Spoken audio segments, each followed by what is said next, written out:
Merci beaucoup, Alissane, et à vous trois, pour m'avoir sollicité pour faire cette introduction. Merci aussi à Xavier d'avoir aussi introduit cette journée, d'accueillir cette, voilà, cette formation action et de la mettre en œuvre. Donc effectivement, on ne vous a pas menti, je suis bien à Aubry. Je travaille depuis plus de 10 ans à Réseau Culture 21. Donc Réseau Culture 21, c'est une association qui a pour mission de développer justement des méthodes et des outils pour accompagner la traduction de ces fameux droits fondamentaux et en particulier vraiment les droits culturels dans l'ensemble des politiques publiques, quelles qu'elles soient, donc éducatives, culturelles bien évidemment, sociales, d'aménagement du territoire, beaucoup les politiques de la ville aussi. Et nous travaillons avec les collectivités, réseaux d'acteurs, structures qui le souhaitent et qui nous sollicitent pour cela. Donc nous faisons cela parce que nous prenons au mot les droits fondamentaux comme socle de nos démocraties. Ils sont énoncés comme cela, ils sont posés comme ça. Et du coup, on a une intention aussi de clarifier, de voir pourquoi, qu'est-ce qu'on pose en fait au travers ces droits fondamentaux.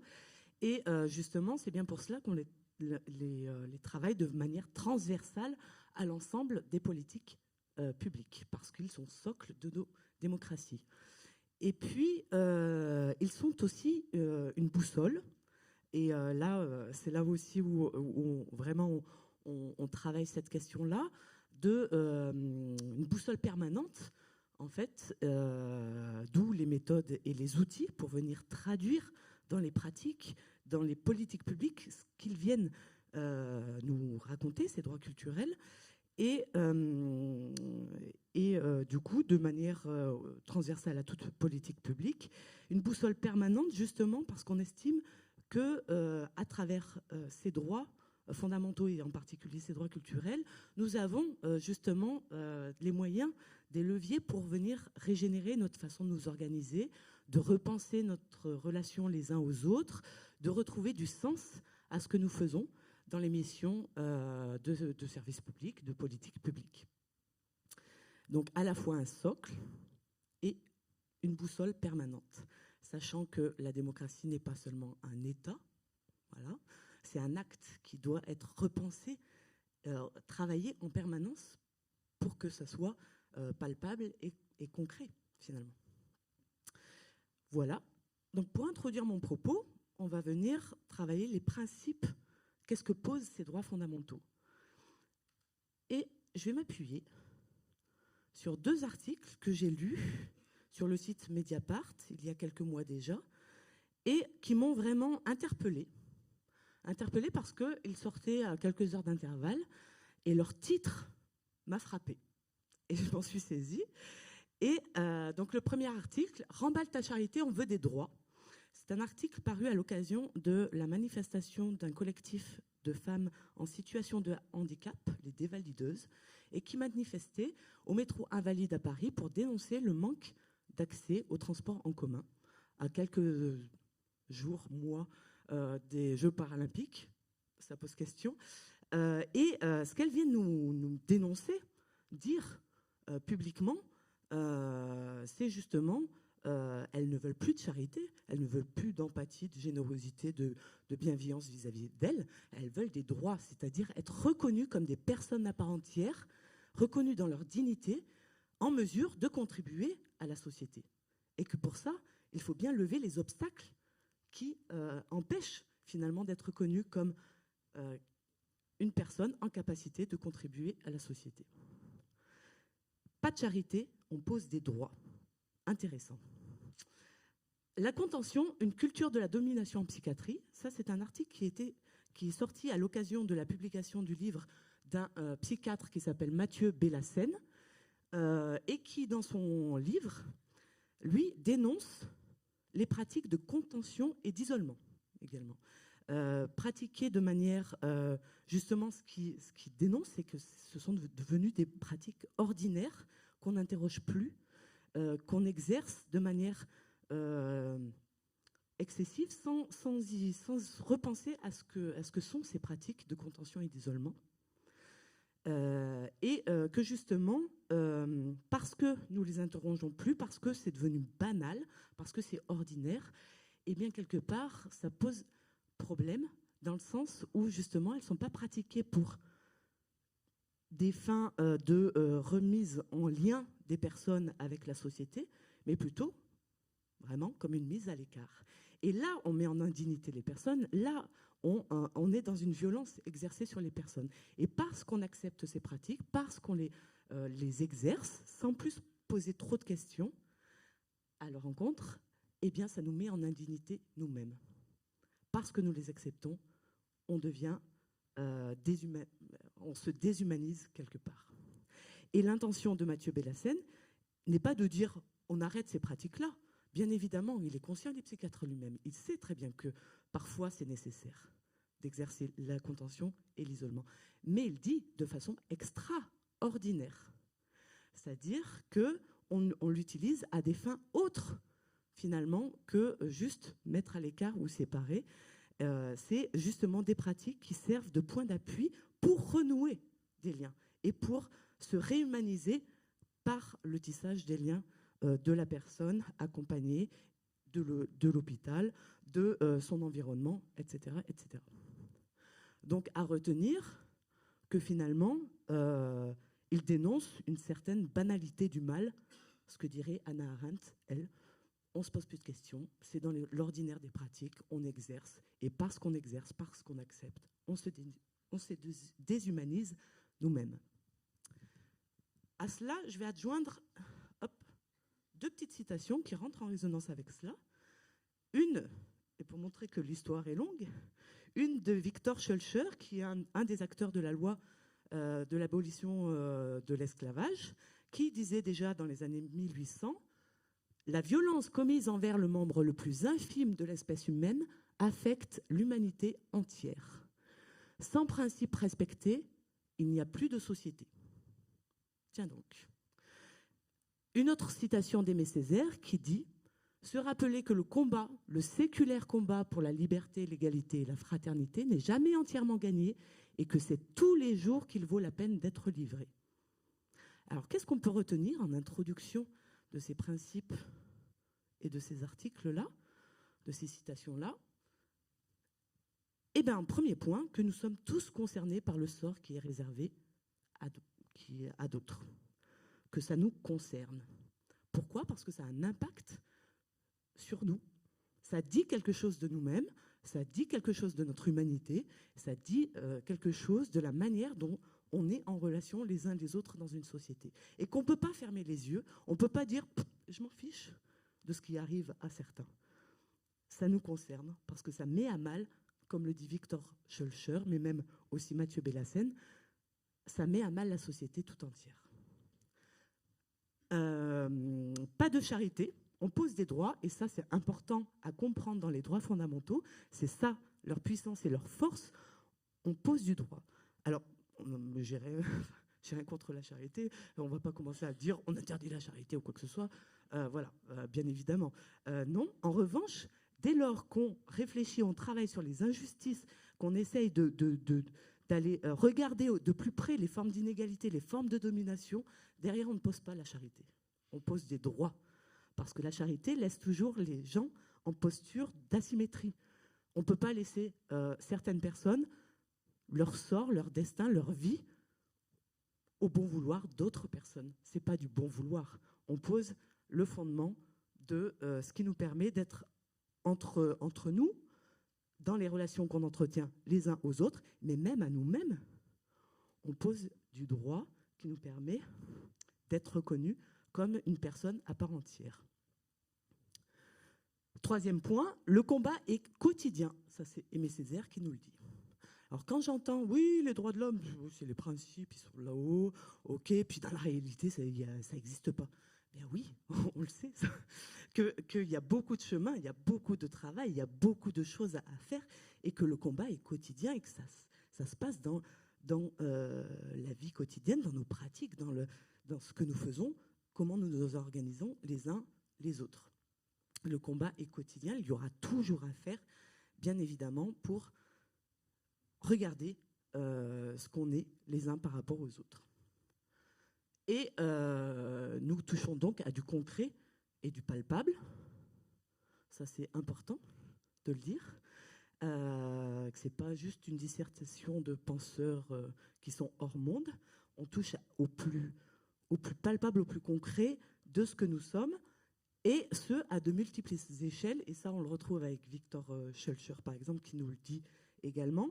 Ça vient toucher au plus intime de notre personne, puisque ça dit quelque chose de nous-mêmes, mais ça parle aussi de la vie locale, ça parle aussi d'un État, ça parle aussi de l'humanité entière, au final. On ne peut pas fermer les yeux sur ce qui se passe, et alors l'actualité est brûlante là-dessus, sur ce qui se passe à côté de chez nous. On ne peut pas fermer les yeux sur les flots de migrants, par exemple, quand il y a des guerres, des violences exercées dans d'autres pays. Forcément, ça a un impact sur nos sociétés et sur qui nous sommes vis-à-vis des choses qui arrivent. Alors là, on se dit, voilà, ça c'est énorme, c'est tout. Je suis impuissant ou impuissante face à toutes ces crises, tous ces défis qui sont trop nombreux à relever. Et ça, bien évidemment que ce sentiment est légitime. C'est d'autant plus nécessaire de réaffirmer ces droits fondamentaux et d'aller en puiser j'allais dire les principes, les valeurs en boussole, pour ne pas se perdre dans toutes ces luttes, dans toutes ces crises, dans toutes les choses auxquelles on a affaire et qui nous mettent au défi, finalement, qu'on doit affronter. Alors, qu'est-ce que disent ces droits fondamentaux ?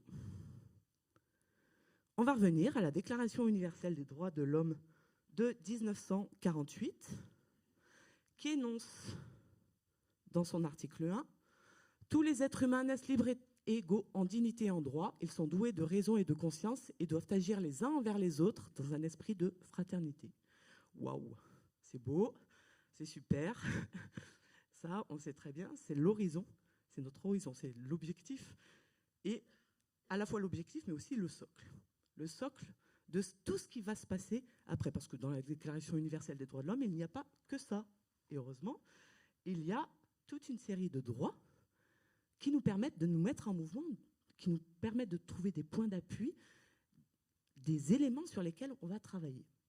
Donc ces droits, l'ensemble de ces droits, vous les connaissez, ils résonnent familiers à nos oreilles. Quand on pose l'interdiction d'esclavage, le droit du justiciable, le droit d'asile, le droit à la nationalité, le droit à la propriété, la liberté, toutes les libertés de conscience, de religion, d'opinion, d'expression, d'association, le droit au travail, au loisir, le droit à un niveau de vie suffisant concernant l'alimentation, le logement, les soins de santé, l'aide sociale, et pour finir, hop, le paquet, le droit à un ordre démocratique.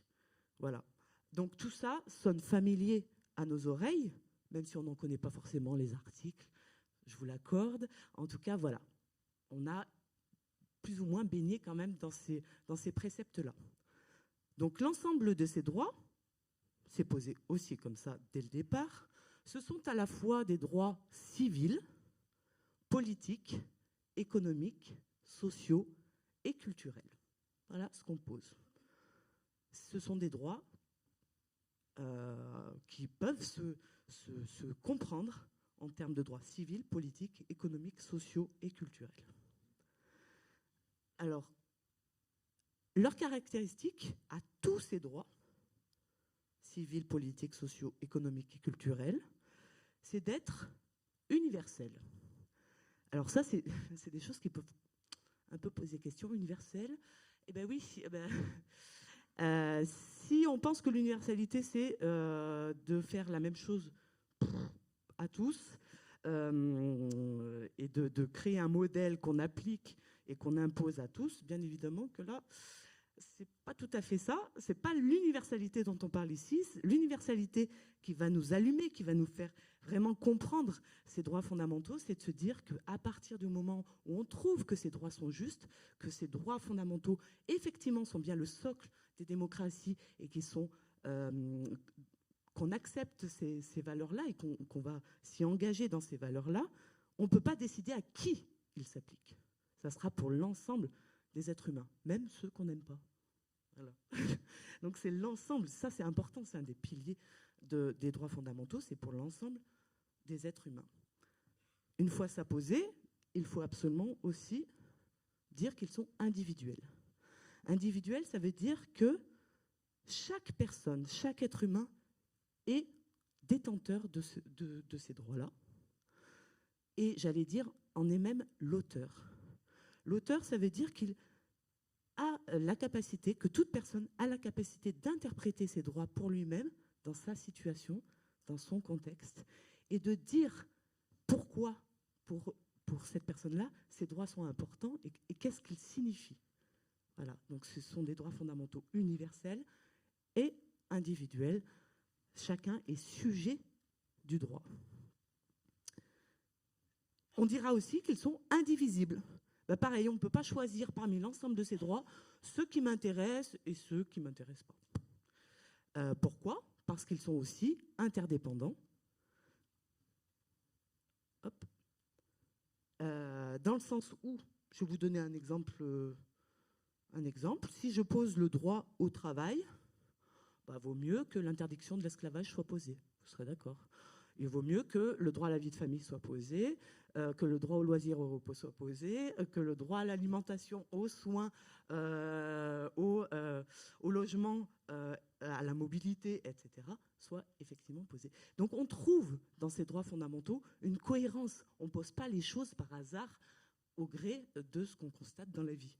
Il y a une cohérence vraiment profonde qui forme un système qui représente les manières de reconnaître et d'aller rechercher la dignité de toute personne. Alors voilà. Il nous faut dire aussi, je ne vais pas revenir, vous inquiétez pas, je ne vais pas balayer l'ensemble des textes en vous expliquant le pourquoi du comment. Non, je vais poser ici le fait que les droits humains ont une histoire et que c'est en les reposant dans l'histoire qu'on va se mettre en capacité de les faire aussi progresser, évoluer. Ça veut dire que ce n'est pas gravé dans le marbre dans le sens où on les pose au fronton de nos bâtiments ou en affiche dans notre salon, que c'est bon, on a fait le job. Non, on va les faire, on va les travailler. Chaque époque amène ses enjeux, chaque époque amène ses défis à relever et chaque époque, j'allais dire, va venir interpréter ses droits et il y a des débats nombreux sur finalement qu'est-ce que viennent dire ces droits dans les sociétés démocratiques. Et je vous donne juste un exemple. On pose la Déclaration universelle des droits de l'homme, des pactes aussi qui sont beaucoup plus contraignants pour les États et qui déclinent finalement ce que viennent dire ces droits humains en principe. Et à la suite de ça, eh bien, on constate des points de fragilité, on constate des failles, on constate des points aveugles, on constate qu'il y a parfois des situations qui méritent une attention particulière et qu'il faut revenir interpréter ces droits fondamentaux pour ces personnes-là précisément. Donc c'est toutes les conventions internationales qui suivent à l'égard des femmes, à l'égard des traitements inhumains ou dégradants, à l'égard des droits de l'enfant, à l'égard des migrants et des membres de leur famille, à l'égard des personnes handicapées. Vous voyez, les dates ne sont pas si éloignées de nous.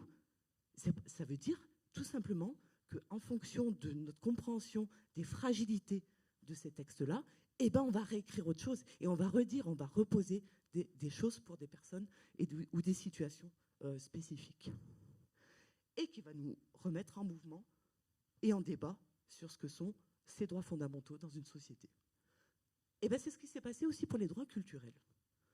Les droits culturels étaient vraiment le parent pauvre du système des droits humains, ou alors pendant longtemps ils ont été considérés, et c'est pas sans importance, mais ils ont été mobilisés dans les situations d'urgence, j'allais dire, pour des minorités qui étaient menacées de disparaître par violences subies par d'autres.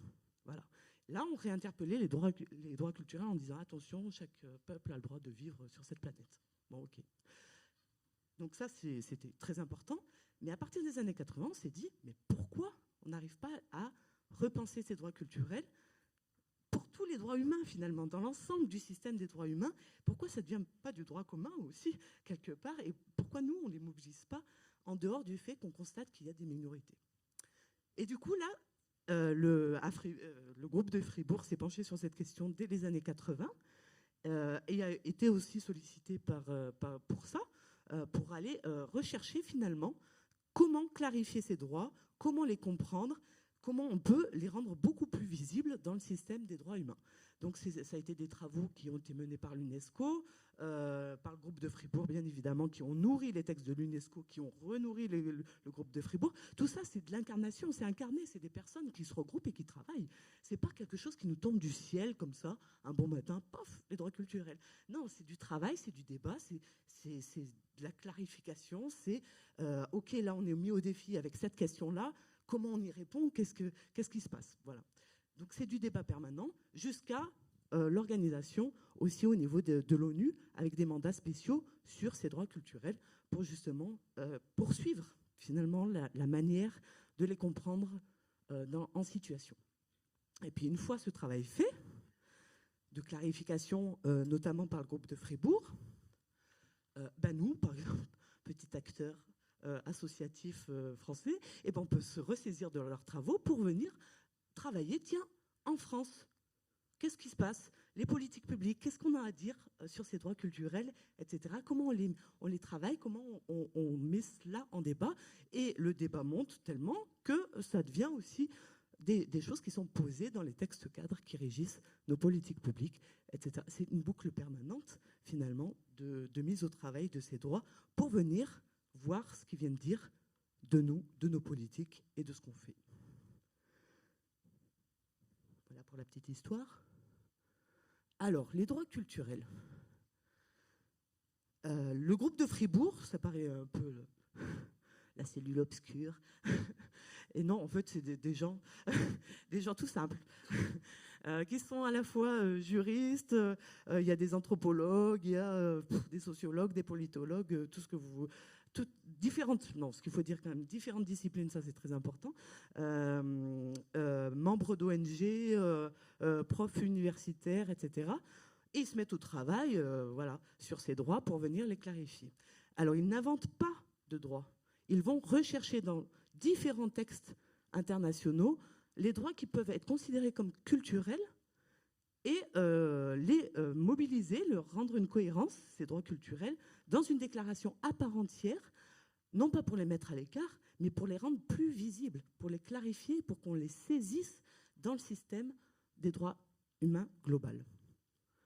Voilà. Ce n'est pas des droits inventés, sortis de la tête du coordinateur de ce groupe-là, Patrice Meyer-Bisch, que je dois citer quand même, pour ses travaux, et avec qui on a beaucoup travaillé justement au développement de ces méthodes et de ces outils.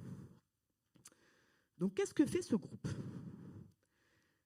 En premier lieu, il y a la nécessité de redéfinir la notion de culture.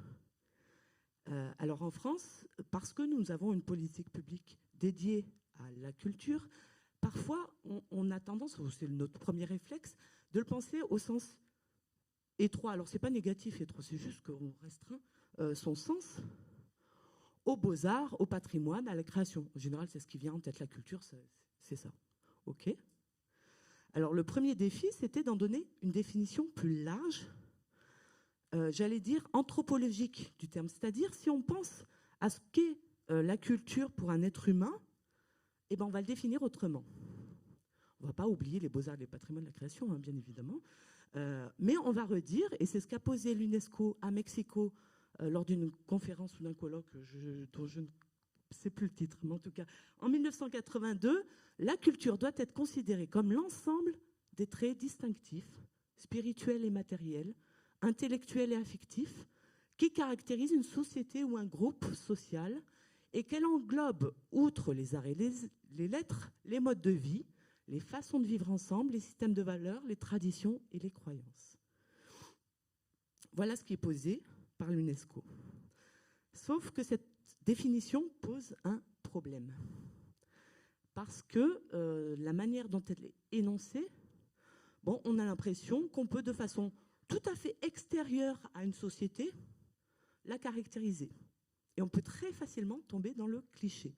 Je vais prendre l'exemple des Mexicains, parce que c'est à Mexico. Ah ben les Mexicains, ah bah oui, c'est le sombrero, les maracas, le poncho, les petits cactus dans le désert, et puis voilà. Donc voilà nos représentations de la société mexicaine. Ok, bon, peut-être qu'on va aller... Enfin, ça ne convient pas, du coup, cette définition, parce qu'elle peut amener à des travers de définition complètement hors sol des sociétés dont on parle. Alors, qu'est-ce que va faire la déclaration de Fribourg? Hop. Très importante, cette définition. Le terme culture recouvre. Alors là, on retrouve les éléments de l'UNESCO. Les valeurs, les croyances, les convictions, les langues. L'UNESCO l'avait oublié quand même. Les savoirs et les arts, les traditions, institutions et modes de vie par lesquels une personne ou un groupe exprime son humanité et les significations qu'il donne à son existence et à son développement. Article 2 de la déclaration de Fribourg.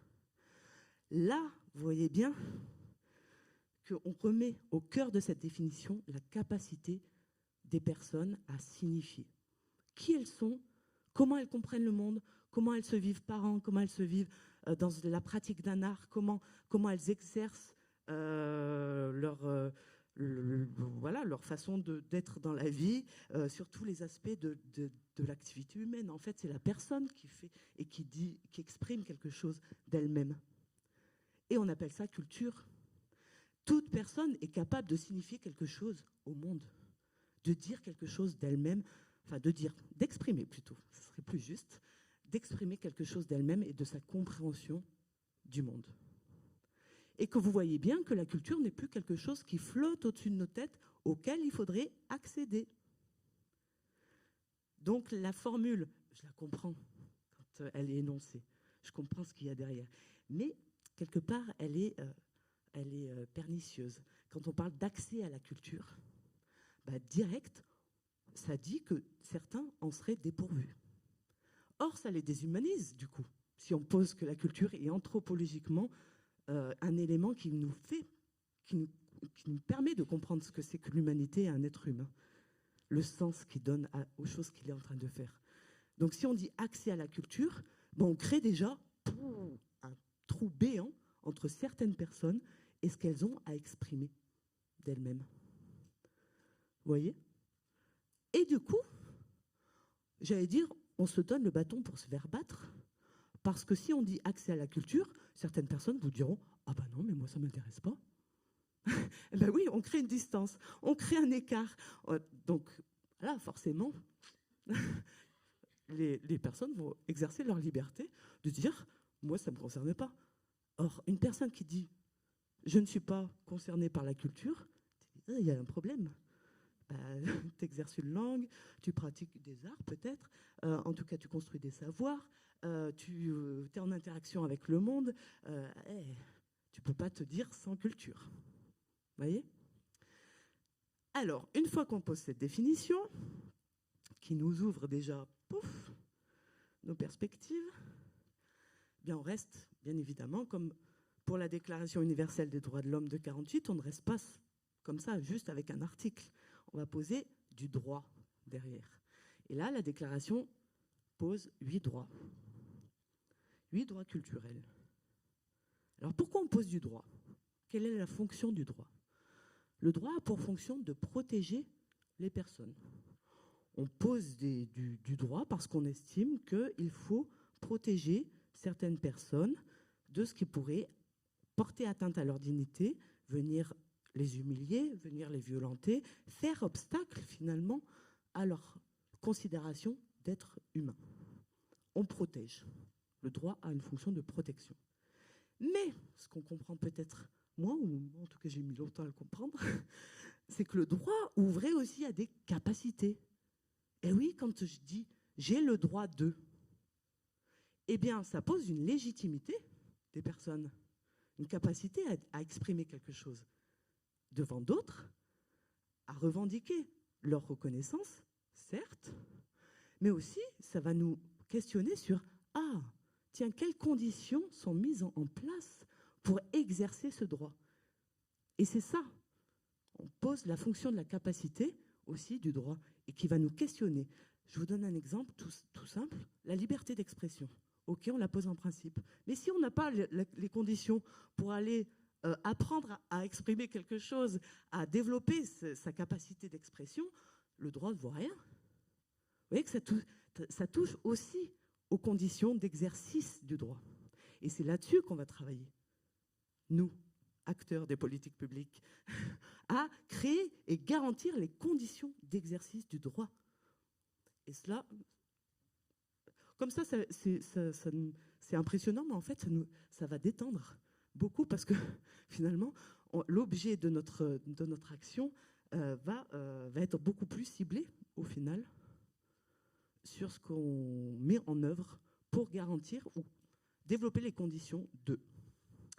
Alors, on parle dans ces 8 droits d'identité, de diversité, de patrimoine, je fais style, je les découvre en même temps que vous, communauté, participation, éducation, information et coopération. Voilà, 8 droits qui vont trouver une grande cohérence également.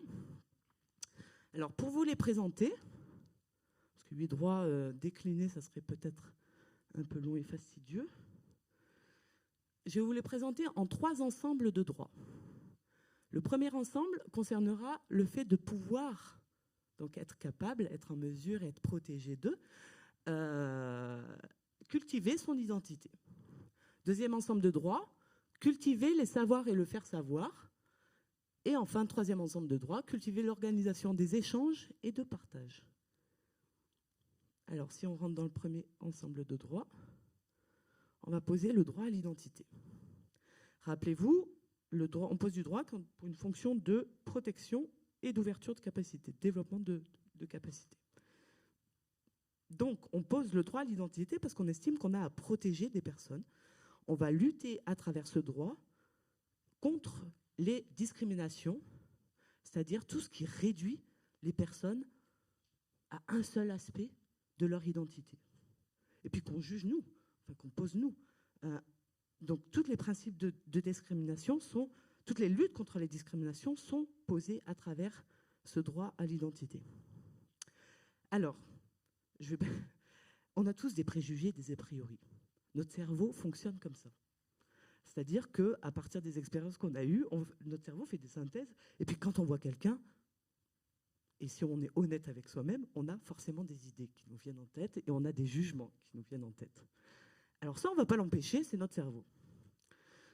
En revanche, là où on peut agir, c'est de se dire, on ne va peut-être pas s'arrêter à ce que je pense de l'autre comme ça, et prendre conscience qu'on a des préjugés et des a priori, et qu'on va justement dépasser ces jugements et ces a priori pour aller s'intéresser à qui est l'autre. Et comment on peut lui ouvrir des espaces d'expression pour mieux comprendre et pour que ça soit la personne elle-même qui puisse se définir.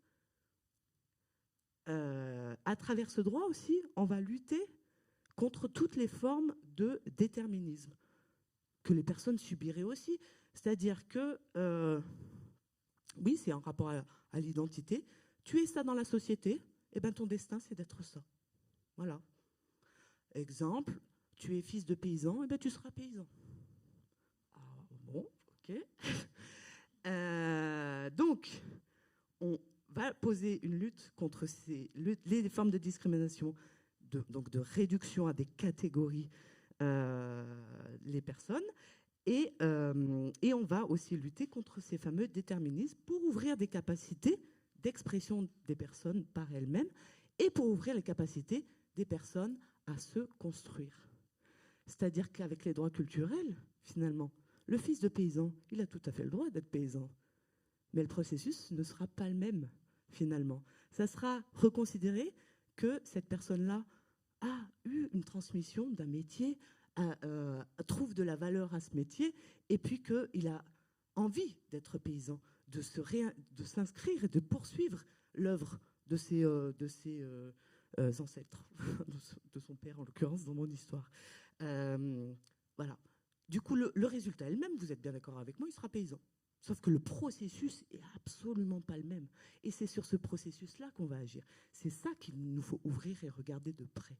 Comment les personnes ont les conditions de leur expression et de leur propre construction. Donc le droit à l'identité, c'est pas le droit de laisser les personnes dans leur jus. Vous comprenez? Parce que c'est souvent ça qu'on entend. Alors je vais vous prendre un exemple du slogan d'un fameux fast-food qui dit « Venez comme vous êtes ». Ah, celui-là, il nous fait plaisir. J'avoue, hein, quand je le vois, il me fait plaisir aussi. Venez comme vous êtes. Mais c'est généreux, mais c'est sympa, ça. Ah, mais c'est ouvert, c'est ouvert d'esprit. Sauf qu'en fait, on se fout de qui vous êtes. Pourvu que vous ayez un peu d'argent pour payer les burgers. Vous voyez ce que je veux dire? On se fout complètement de qui vous êtes. Et bien, la politique publique, c'est pas venez comme vous êtes. C'est qui vous êtes et comment on va poser les conditions de votre propre construction. L'identité est plurielle, elle est dynamique, elle se construit en permanence et on évolue en permanence. Je prends un autre exemple. Je suis la même que lorsque j'avais 4 ans. Vous êtes d'accord? Mais j'espère qu'aujourd'hui même, je ne suis pas tout à fait dans le même état que quand j'avais 4 ans. Vous voyez? Et alors, qu'est-ce qui m'a fait évoluer? Eh bien, toutes les interactions, toutes les expériences que j'ai pu avoir, et j'ai eu de la chance là-dessus. J'ai pu rencontrer plein de choses, m'ouvrir à des choses que je ne connaissais pas, sortir finalement de mon petit jus. Et c'est ça qui a fait de moi la personne que je suis aujourd'hui. Bon, voilà. Pas de jugement moral sur qui je suis pour l'instant. D'accord? C'est pas ça la question, c'est pas savoir... voilà. Donc, c'est offrir ces conditions-là de sortir de soi, en fait, pour mieux retourner à soi, pour mieux se redéfinir. Et ça, on est obligé de poser le droit à la diversité. Bah ouais, parce que les interactions avec le monde, c'est rencontrer l'altérité, c'est aller découvrir autre chose que soi. Donc, poser en démocratie le droit à la diversité.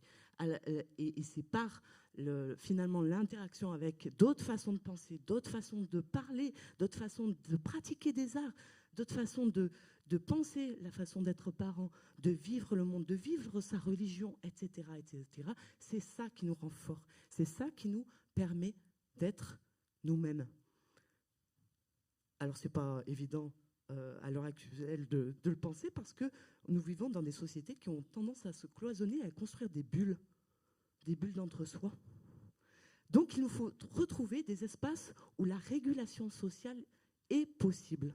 Cette régulation sociale, je la trouve vraiment très importante, c'est-à-dire qu'à partir du moment où l'autre va me dire ce qu'il pense, eh bien, peut-être que je vais réguler aussi ma manière de penser. En fait, on va s'auto-réguler les uns les autres. Et à l'heure actuelle, notamment, et je prends que cet exemple-là, par les algorithmes, on est nourri de notre propre façon de penser constamment. Et ça crée des bulles.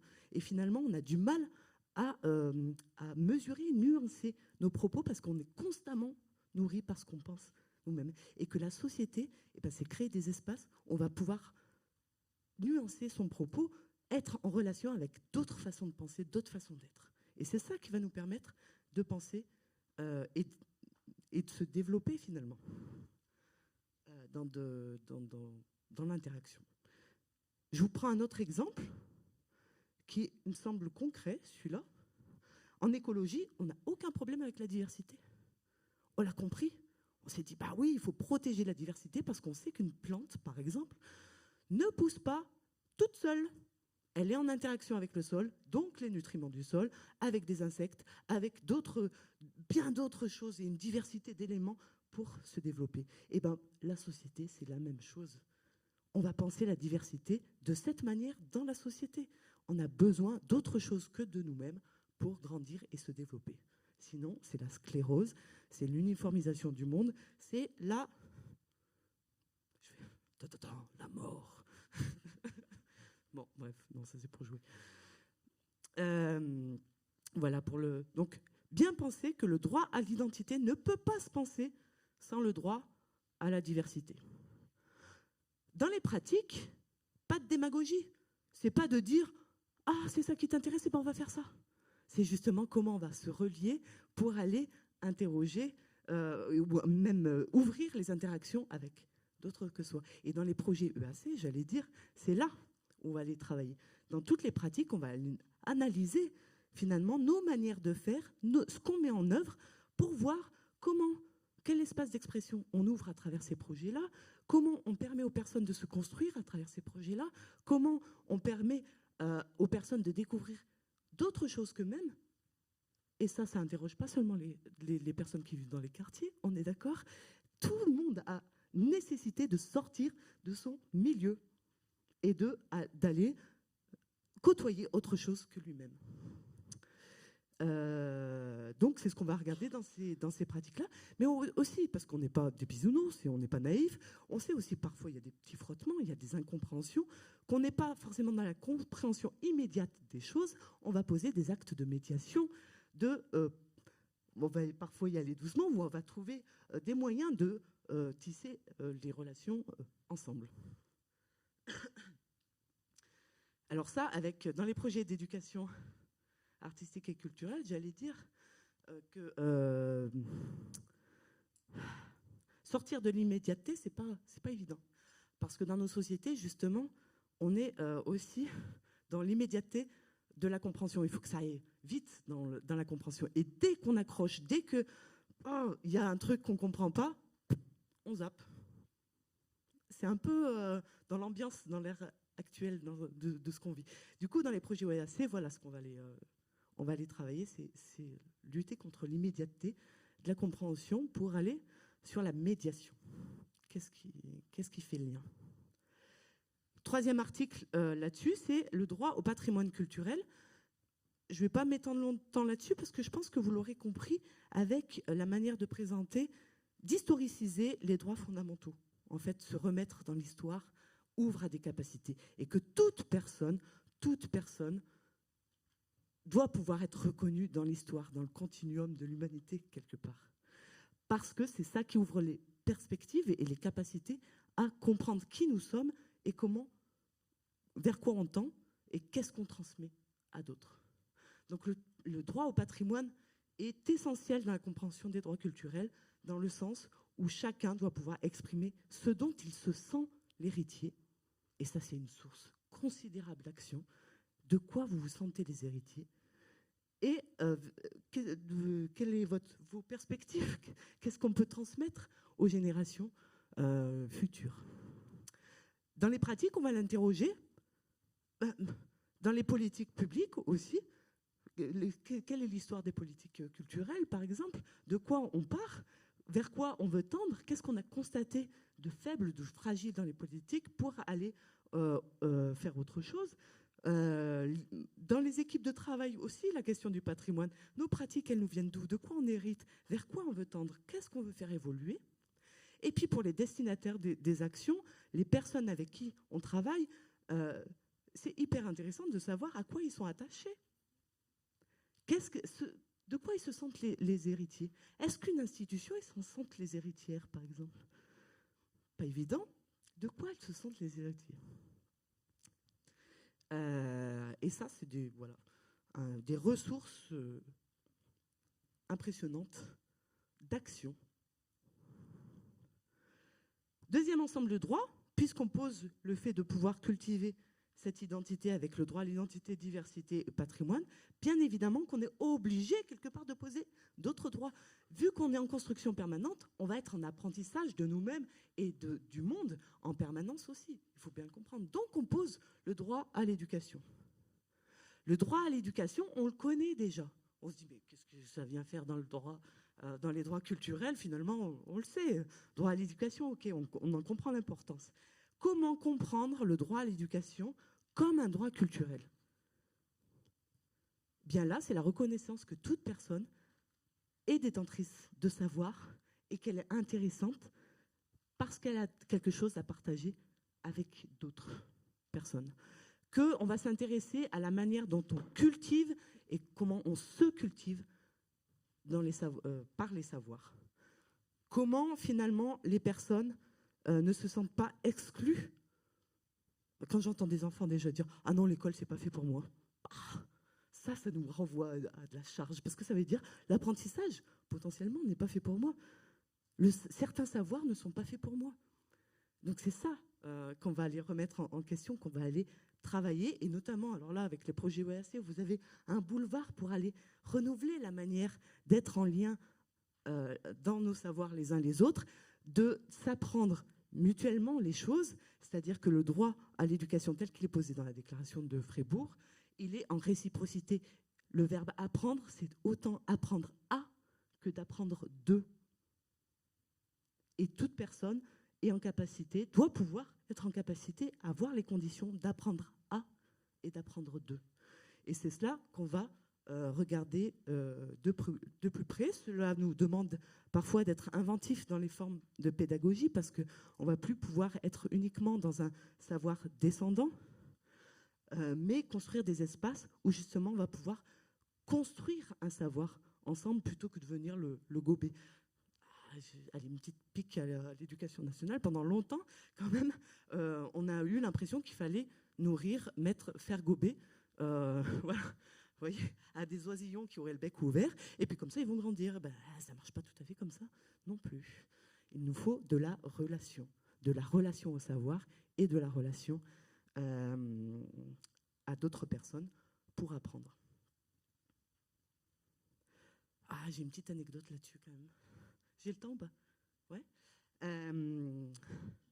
Donc il se trouve que je fais du soutien scolaire, j'accompagne des enfants dans leur scolarité. Des personnes qui seraient plutôt à se dire l'école j'ai pas fait pour moi. Bon.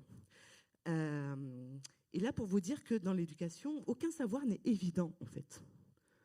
Et ça c'est pas facile parce que voilà, tu apprends les chiffres, les nombres. Là en l'occurrence avec cette petite, on apprenait l'ordre des chiffres et des nombres. Bon, c'est évident quoi.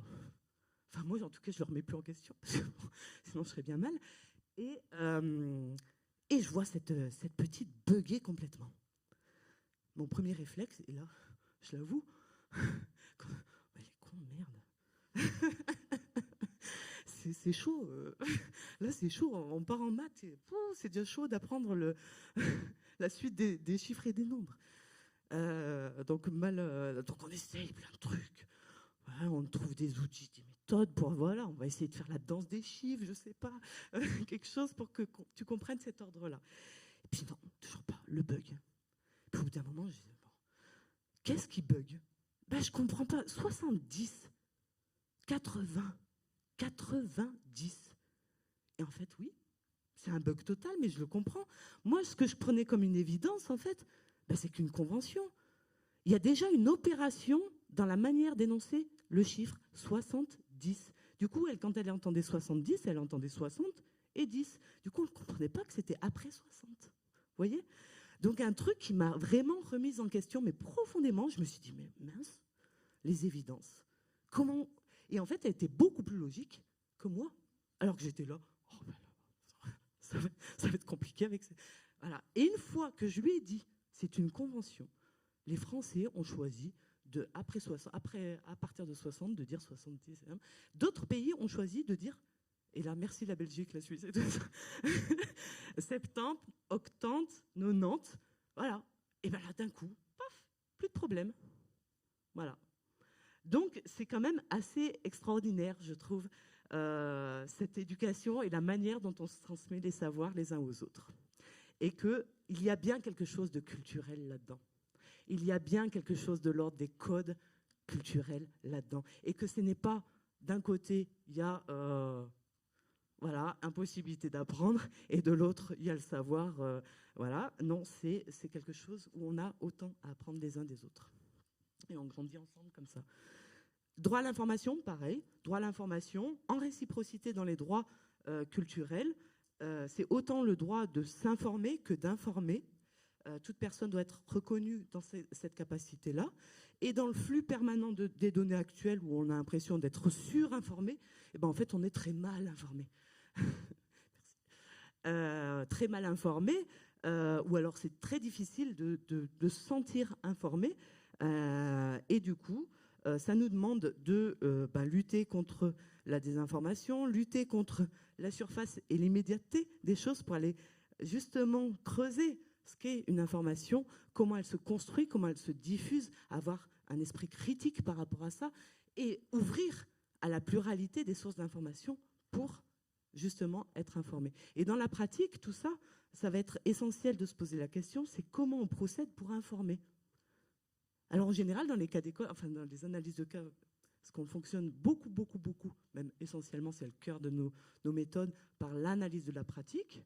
Et sur le droit à l'information, je vois, ah bah oui, on a utilisé une diversité de médias, donc c'est bon, enfin, ce droit, il est valide dans nos pratiques, quoi. Eh bien là, poussons l'analyse. Qu'est-ce qui fonctionne, qu'est-ce qui ne fonctionne pas bien, comment on s'y prend, là où il peut y avoir des ruptures d'information, en interne comme en externe, etc., c'est ça qu'on va aller gratter. C'est comment se construit l'information et de quoi nous informons. Est-ce que la réception est même possible vis-à-vis de certaines personnes ou pas? Ou est-ce qu'on finalement on s'aborde nous-mêmes parce qu'on croit avoir informé que finalement ça ne fonctionne pas si bien.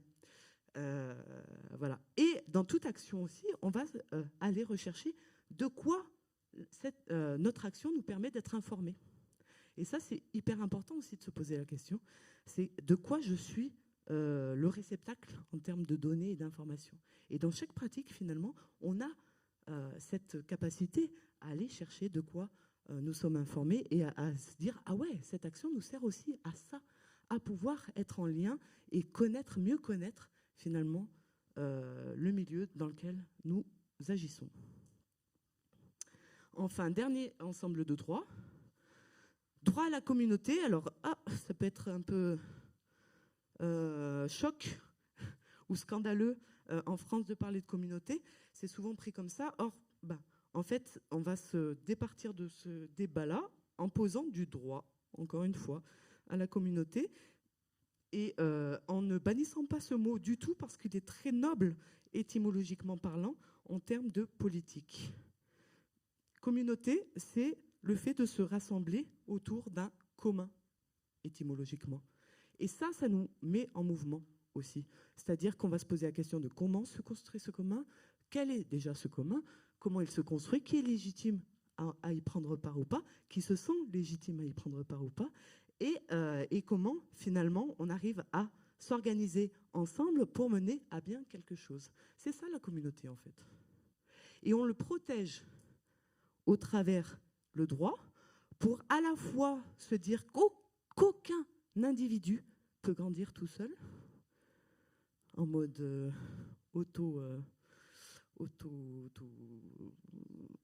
autosuffisance ou auto quelque chose. En tout cas, j'ai plus le terme, il est parti. Autonome, tout simplement. Ouais, bon.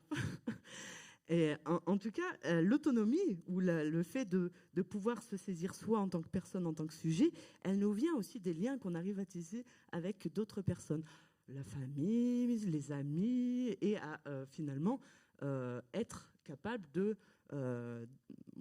développer sa vie de façon non atomisée.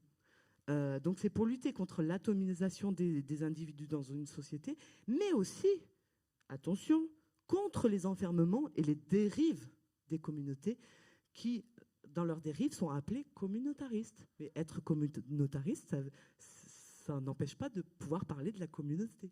C'est une dérive de la communauté. Et le droit tel qu'il est posé dans la déclaration de Fribourg nous protège de toute fusion de l'individu dans un corps qu'il n'aurait pas choisi et dont il subirait l'autorité ou même les actes. Vous voyez ? Donc c'est pour lutter contre tous les enfermements. Dans la pratique, hyper important, je vous donne un exemple, une équipe de travail, est-ce que ça fait communauté ? Alors quel commun on travaille, qui est légitime d'y prendre part ou pas, qui participe, etc. Ça nous ouvre à des questionnements qui sont hyper intéressants. Dans les projets EAC, vous êtes en collaboration avec de multiples acteurs. Est-ce que vous faites communauté ? C'est quoi le commun ? Quels sont les intérêts partagés à être dans ce type de projet et de ce type d'action-là ? Quelle est votre place, votre rôle, etc. Et encore une fois, et là je vais enfoncer une porte ouverte parce qu'on le connaît en principe, l'éducation, elle peut ne s'exercer que par la communauté finalement. Il n'y a pas qu'une personne qui éduque une autre personne. C'est la force conjointe de plusieurs personnes. C'est une communauté. C'est pour ça qu'on parle de communauté éducative. Dans les cités éducatives, très fort aussi, cette notion de lien et de relation, d'interaction avec autre chose, d'autres acteurs, d'autres secteurs est primordial pour que ça fonctionne. C'est ça ce qui est pointé. Donc forcément, si on parle de communauté, on doit y adjoindre le droit à la participation.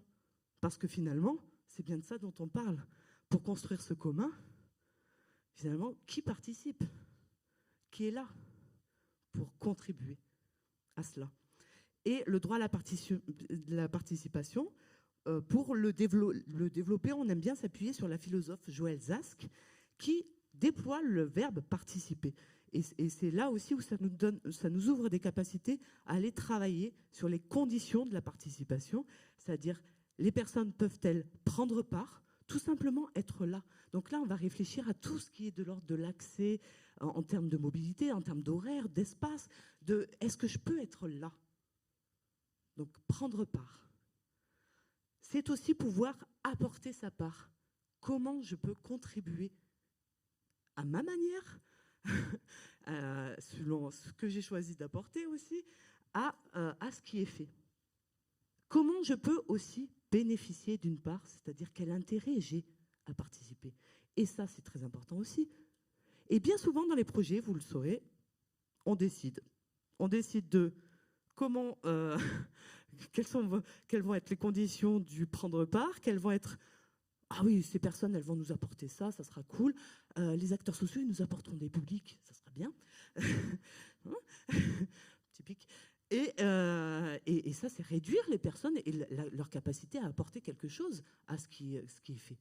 Je suis désolée, mais dans la plupart des projets qui lient culture et social, je trouve parfois l'asymétrie quand même énorme entre ce que la culture peut apporter et ce que le social peut apporter. Ben, je suis désolée, mais les acteurs sociaux ont vraiment une pensée, une réflexion forte sur l'accompagnement, sur ce que c'est que l'éducation, sur ce que c'est que monter des projets, sur ce que c'est que fabriquer des choses ensemble. Et ils ont autre chose à apporter que les publics cibles qu'on va utiliser pour justifier des subventions. Alors, là, j'y vais fort. Mais en tout cas, voilà. Attention à ne pas penser à la place des autres, ce qu'ils peuvent apporter d'eux-mêmes, et enfin, ce dont ils peuvent bénéficier aussi. Parce que l'art émancipateur, voilà, hop là, il bénéficie forcément de quelque chose. Parce qu'en soi, l'art émancipateur, bon, peut-être qu'on peut aller gratter un peu plus de près et demander aux personnes pourquoi, quel est l'intérêt d'être là aussi, qu'est-ce qu'elles ont vécu, qu'est-ce qui les intéresse aussi dans le fait de prendre part. Dans un projet que j'accompagnais, il y a une bénévole, une personne en situation de grande précarité, très fragilisée par la société, disait « Oui, moi j'ai participé, je suis venue en tant que bénévole, j'avais trop envie de me réengager dans le collectif. Rien que ça. Être avec d'autres. Ben, ça suffit. Et je préfère cette formule-là que l'art est émancipateur. » Voilà. Là, on a le principe, là, on a l'incarnation. On a le palpable, on a le concret. Et enfin, dernier droit, le droit à la coopération. On peut se dire, oui, bah, c'est le droit à la participation, la coopération, quelque part. Quand on coopère, on participe. Oui, oui, effectivement. Mais quand on participe, on ne coopère pas forcément dans le sens des droits culturels, c'est-à-dire que là, dans le droit à la coopération, on va vraiment pointer, et justement, ça va interroger la participation aussi, on va aller pointer les instances de gouvernance. Comment on prend des décisions ? Qui est légitime d'y prendre part, qui se sent légitime de participer à la décision, à toutes les décisions qui sont prises au travers d'un projet. Voilà. Alors, il y a des instances légitimes, des comités de pilotage où tout le monde ne va pas être là tout le temps à ce qui est fait, bien évidemment, mais le réfléchir, le repenser, savoir comment on fonctionne, comment on procède justement pour prendre des décisions, va nous mettre en capacité de voir les points de fragilité dans nos manières de faire, et au contraire aussi, parce que c'est ça aussi l'analyse de la pratique, montrer pourquoi, quand on fait ça, c'est intéressant. Ça valorise aussi les manières de faire dès lors qu'elles aboutissent à des choses qui paraissent fortes et puissantes dans ce qui est mis en œuvre. Alors, vous l'aurez compris, je ne vais pas aller tout de suite là-dessus, et je vais terminer là-dessus, vous inquiétez pas. Les 8 droits, pareil, on ne peut pas dire celui-là m'intéresse pendant que l'autre ne m'intéresse pas. Les 8 droits ont leur cohérence. Et présenté comme ça, vous le comprendrez bien que les 8 droits ont leur importance pour toutes les personnes. Ils sont intéressants en eux-mêmes pour toutes les personnes, en eux-mêmes, quoi. Chaque droit vient interroger un angle particulier de travail, d'interrogation. Et finalement, par exemple, c'est pas parce qu'on n'est pas du secteur du patrimoine qu'on va délaisser le droit au patrimoine. Parce que vous l'aurez compris, le droit au patrimoine peut se penser aussi à travers les pratiques quotidiennes et pour réinterroger ces pratiques-là, les héritages comme les transmissions, pour ne prendre que cet exemple-là. Donc, les 8 droits dans un système cohérent où on va aller regarder de plus près ce qu'ils viennent dire de nos pratiques, non pas pour donner des bonnes notes ou des mauvaises notes, hein. On ne fonctionne pas comme ça à Réseau Culture 21, mais pour critiquer au sens noble du terme, c'est-à-dire se donner des points d'assise quand nous estimons avoir fait des choses qui ont de la valeur, et ben on va les rechercher pourquoi, comment, et on va effectivement le valoriser, mais aussi pointer les points de fragilité pour se dire ah tiens, on devrait penser autrement, on devrait essayer de trouver autre chose, améliorer la manière dont on agit. Et pour conclure, vous voyez bien qu'avec ces droits fondamentaux et notamment des droits culturels, on parle de qualité de relation. Qualité de relation, si je prends le cas d'un élève, on va surtout pas dire l'élève au centre, la personne au centre dans l'accompagnement social. Eh bien, c'est très impressionnant d'être au centre de l'attention de quelque chose ou d'une action. Et c'est plus ça qu'on va se dire, parce que finalement, la personne au centre, c'est quelque part lui signifier déjà qu'elle a un problème. Et dans l'accompagnement social, je garantis qu'être au centre de l'attention, c'est pas très agréable. Donc, on va aller rechercher la qualité de la relation. Quelle qualité de relation un élève peut avoir avec le savoir, avec d'autres élèves dans sa classe, avec son professeur, avec l'ensemble de l'école, comment l'école est en lien avec l'extérieur d'elle-même, comment elle est en lien avec les parents, c'est ça qui va nous intéresser. Et c'est comme ça que les conditions d'éducation d'un enfant seront améliorées, meilleures, j'allais dire. Pas parfaites, encore, parce qu'on ne sera jamais parfait, mais meilleures. C'est en allant travailler sur ces relations-là. Et enfin, ah oui, si, je voulais dire aussi, les droits fondamentaux, je vous l'ai déjà dit, ça ne tombe pas du ciel comme ça, un jour, un beau matin. On ne le trouve pas au pied d'un arbre. Ça veut dire qu'il n'y a rien de naturel à poser des droits fondamentaux. C'est une décision politique. Et parce que c'est une décision politique, ça nous engage. À partir du moment où on décide que ce sont des valeurs importantes et qu'on a à les travailler dans la société, ça nous engage. Tout à chacun, nous, personnellement, et ensemble. Voilà, pour qu'on pose ça en termes de décision politique. Ce qu'on vient travailler, c'est la qualité des relations et on vient mettre à l'épreuve nos capacités à l'intelligence collective. Désolé, on ne peut plus attendre l'homme, je dirais l'homme, providentiel. C'est non. C'est pas d'un cerveau de quelqu'un en particulier que va découler le bonheur et la joie et la paix dans le monde. Non, c'est l'intelligence collective, c'est-à-dire la confrontation des points de vue, la manière dont on a à construire des réponses face aux défis qui nous sont posés. Et malheureusement, on est quand même forgé, j'allais dire éduqué, à être celui qui sera en haut de la pyramide, qui dira ce qu'il faut faire, comment faire, à quelque part l'homme providentiel, quoi. Et il faut faire attention à ces logiques-là, et jamais on peut se dire avoir la vérité absolue sur quelque chose à partir d'un seul cerveau. Voilà, je vais m'arrêter là pour la présentation de ces fameux droits culturels. Merci de votre attention.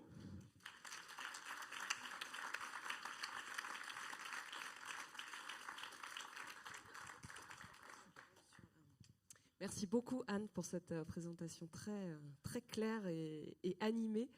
Alors ce qu'on vous propose, c'est pas d'ouvrir un temps de questions-réponses individuelles tout de suite. On avait envie de vous proposer de travailler déjà en petits groupes pour échanger autour de comment vous avez reçu, ce que Anne vient de raconter, comment ça entre en résonance avec à la fois vos pratiques professionnelles, mais aussi vous personnellement, comment ça peut vous toucher. Donc on va utiliser pour ça un outil qu'a développé Réseau Culture 21, qui s'appelle le carnet de traduction, que vous avez normalement tous pris à l'entrée. Peut-être tu vas dire 2 mots sur ce livret, puis ensuite je vous expose les consignes. Alors effectivement, notre enjeu, c'est de développer des outils. Un qui nous paraissait important, bon, c'est 3 fois rien, hein, c'est les droits culturels en carnet, mais en carnet de notes. C'est-à-dire où on peut prendre des notes. C'est-à-dire qu'on sait qu'il y a une phase, là, ce que je viens de vous présenter, ça fait « oh, voilà, ok ». Mais il faut, voilà, derrière, le faire descendre.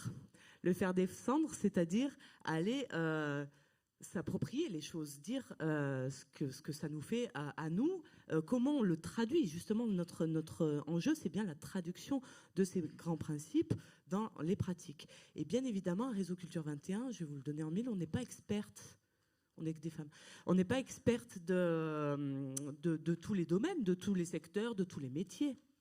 Voyez, donc notre rôle à nous, c'est de créer ces espaces-là et de donner des outils qui vont permettre à chacun de les apprivoiser. Dans un premier temps, ce carnet de traduction, c'est un peu l'apprivoisement, et de dire, ah tiens, d'avoir des premiers éléments qui nous viennent en tête, comment finalement ce droit me parle, à quel endroit, qu'est-ce que j'en perçois dans ma pratique.